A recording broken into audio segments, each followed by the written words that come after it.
I want to show y'all something. And this will also apply to probably so many different things that you guys know and love. You see that there are a lot of the social justice left who thinks that they are entitled to your money. They think that they are owed your support, and it's just obvious in the way that they talk, because they look at it like, well, X people or types of people don't generally support our work or won't support our work. And then they, instead of either adjusting to the market demands, they think there's something wrong with the customers, retailers or something, that are making the adjustments based on what the demand is because they feel entitled to your money. This could obviously apply to all sorts of state socialists, because that's their approach to everything else. They think they're entitled to your money. They want to force the government to take it from you, take money from you to then subsidize their bad ideals.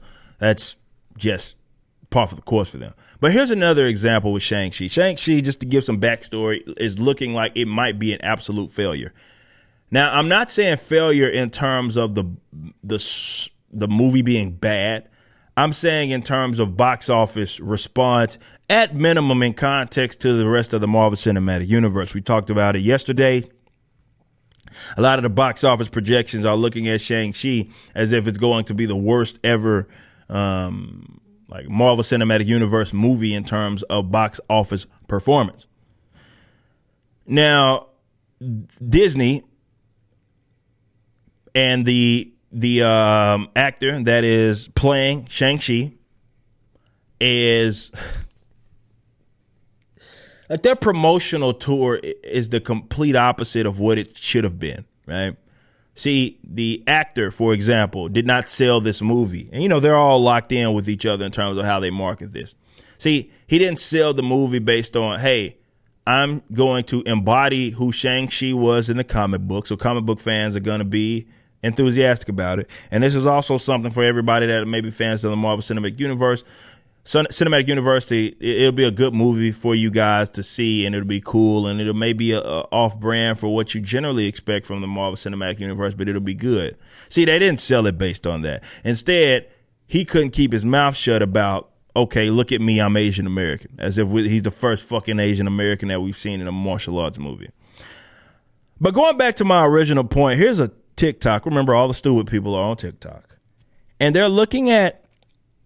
She's looking at, matter of fact, I'm just going to play it, and then I'll give you my commentary on what's going on here in a bit. Let's look it over. Okay, we're in Target, a little upset by what I'm seeing here. Their Shang-Chi toys are already on clearance, already on double clearance. And the movie's not even out yet, you guys.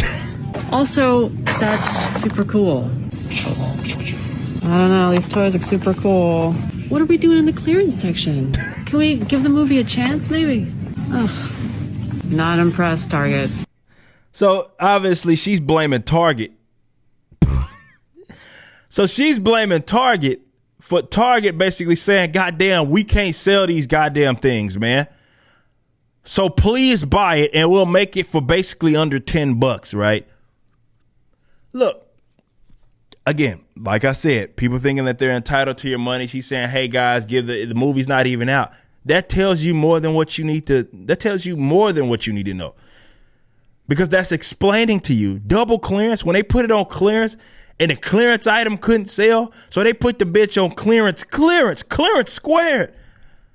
Like, please, they're basically handing the bitch out for free at this point. Please buy this, please. We already holding the L. We're not gonna, in terms of what we paid Marvel, in order to, get these on the shelf, we're not going to turn any sort of profit based on this. Just take it for something, man. Nobody wants it. Now, she says that's kind of sad, and I believe that it is sad. It's a failure of marketing, failure to get people enthusiastic about your product, and which you consider how big that brand is in Marvel. This should have never happened.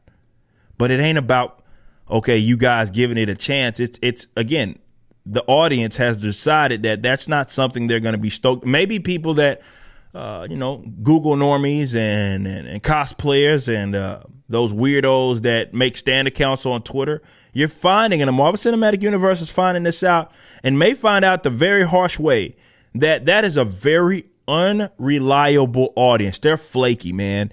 And they may move on to the next thing. Now, the comic book fans will still be around. Actually, no, you pushed them away. You sacrificed them, actually. So, no, they won't be around. So it's going to be interesting to see how how it plays out. But seriously, not entitled to anybody's money.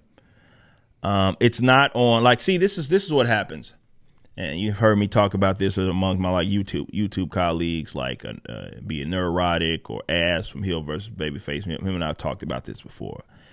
And they look at it like, these weirdos look at it like not just her types. Well, no, it is her types. They just are in different sectors of the industry. So comic book pros, actors, actresses,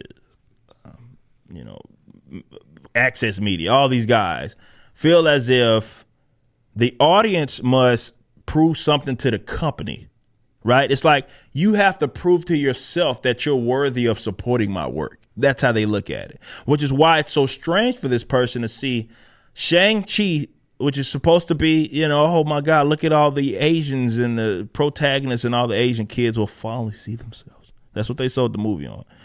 And you didn't get anybody enthusiastic about it with that type of promotion. We don't even know if the movie's any good. I don't know. All the reviews are just ranting and raving about Asian representation and shit. The fuck that got to do with if the movie's any good? But they look at it like they're old, like we owe them something, right? It's not how it works. We're the customers, man. So you have to prove to us that your product is something that we want to get. And clearly with Shang-Chi right now, the customers have decided not so much. Some will, but not so much. So just give it a chance. That's not our job. And especially with the direction that they're going in, especially, I don't owe Marvel the benefit of the doubt for any fucking thing, right? Now, I've never been one of those guys like Az and all those guys and Gary, they get the figures, and I've never been that guy. So I'm not going to sit up here and pretend like I would have been, if it was a character that I cared about, I would have went and lined up and got it. No, but somebody would have. People that participate, that's their hobby, they absolutely would have. So you had to go out of your way to lay an egg like that in order to get people not enthusiastic about your project. Something went disastrously wrong. But the problem is they'll never seem to understand that because they don't want to understand it. Because they operate like, hey, look at me. You should be supporting our it's being done for all the right reasons, right? Diversity, representation, all of those buzz terms. That's why we did it. So you're supposed to support it because you want to be a good guy. It's not the best marketing scheme. So, yeah, they'll be on clearance. Here very soon by the time the movie's out. So, yeah, that's an L they're going to have. You just watched a clip from my podcast, For Canon's Sake. Catch us live at 12 p.m. throughout the week over at youtube.com/YoungRipper59 and follow us over at odyssey.com/@YoungRipper59. If you want to watch the entire video cast after the show is over, just be sure to become a member on the YouTube channel. Of course, the full audio portion of the podcast is available for free on all major digital platforms, or just visit forcanonsake.com.